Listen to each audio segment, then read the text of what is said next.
اعوذ باللہ من الشیطان الرجیم بسم اللہ الرحمن الرحیم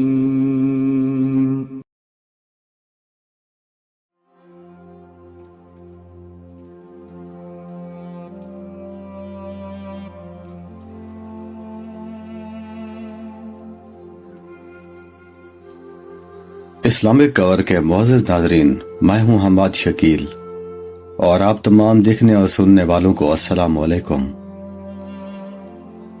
معزز ناظرین، آج ہم آپ کی خدمت میں ایک اخلاص فروش مسلمان کا واقعہ بیان کرنے جا رہے ہیں۔ کسی علاقے میں ایک بہت بڑا درخت ہوا کرتا تھا، لوگ اس کی عبادت کیا کرتے تھے اور اس طرح اس علاقے میں کفر و شرک کی وبا بہت تیزی سے پھیل رہی تھی۔ ایک مسلمان شخص کا وہاں سے گزر ہوا تو اسے یہ دیکھ کر بہت غصہ آیا کہ یہاں غیر اللہ کی عبادت کی جا رہی ہے۔ چنانچہ وہ جذبہ توحید سے معمور بڑی غضبناک حالت میں کلہاڑا لے کر اس درخت کو کاٹنے چلا۔ اس کے ایمان نے یہ گوارا نہ کیا کہ اللہ کے سوا کسی اور کی عبادت کی جائے۔ اسی جذبہ کے تحت وہ درخت کاٹنے جا رہا تھا کہ شیطان مردود اس کے سامنے انسانی شکل میں آیا اور کہنے لگا، تو اتنی غضبناک حالت میں کہاں جا رہا ہے؟ اس مسلمان نے جواب دیا، میں اس درخت کو کاٹنے جا رہا ہوں جس کی لوگ عبادت کرتے ہیں۔ یہ سن کر شیطان مردود نے کہا، جب تو اس درخت کی عبادت نہیں کرتا تو دوسروں کا اس درخت کی عبادت کرنا تجھے کیا نقصان دیتا ہے؟ تو اپنے اس ارادے سے باز رہے اور واپس چلا جا۔ اس مسلمان نے کہا، میں ہرگز واپس نہیں جاؤں گا۔ معاملہ بڑھا اور شیطان نے کہا، میں تجھے وہ درخت نہیں کاٹنے دوں گا۔ چنانچہ دونوں میں کشتی ہو گئی اور اس مسلمان نے شیطان کو پچھاڑ دیا۔ پھر شیطان نے اسے لالچ دیتے ہوئے کہا، اگر تو اس درخت کو کاٹ بھی دے گا تو تجھے اس سے کیا فائدہ حاصل ہوگا؟ میرا مشورہ ہے کہ تو اس درخت کو نہ کاٹ، اور اگر تو ایسا کرے گا تو روزانہ تجھے اپنے تکیے کے نیچے سے 2 دینار ملا کریں گے۔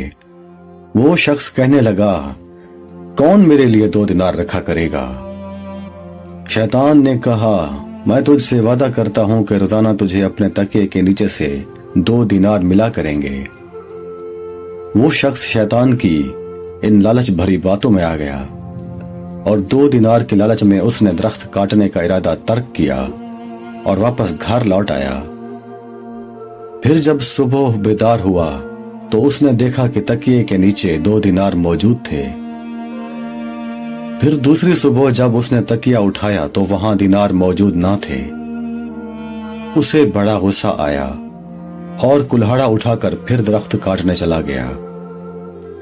شیطان پھر انسان کی شکل میں اس کے پاس آیا اور کہا، کہاں کا ارادہ ہے؟ وہ کہنے لگا، میں اس درخت کو کاٹنے جا رہا ہوں جس کی لوگ عبادت کرتے ہیں۔ میں یہ برداشت نہیں کر سکتا کہ لوگ غیر خدا کی عبادت کریں، لہذا میں اس درخت کو کاٹ کر ہی دم لوں گا۔ شیطان نے کہا، تو جھوٹ بول رہا ہے، اب تو کبھی بھی اس درخت کو نہیں کاٹ سکتا۔ چنانچہ شیطان اور اس کے درمیان پھر سے لڑائی شروع ہو گئی۔ اس مرتبہ شیطان نے اس شخص کو بری طرح پچھاڑ دیا اور اس کا گلا دبانے لگا۔ قریب تھا کہ اس شخص کی موت واقع ہو جاتی۔ اس نے شیطان سے پوچھا، یہ تو بتا کہ تو ہے کون؟ شیطان نے کہا، میں ابلیس ہوں، اور جب تو پہلی مرتبہ درخت کاٹنے چلا تھا تو اس وقت بھی میں نے ہی تجھے روکا تھا، لیکن اس وقت تو نے مجھے گرا دیا تھا۔ اس کی وجہ یہ تھی کہ اس وقت تیرا غصہ اللہ کے لیے تھا، لیکن اس مرتبہ میں تجھ پر غالب آ گیا ہوں، کیونکہ اب تیرا غصہ اللہ تعالیٰ کے لیے نہیں بلکہ دیناروں کے نہ ملنے کی وجہ سے ہے، لہٰذا اب تو کبھی بھی میرا مقابلہ نہیں کر سکتا۔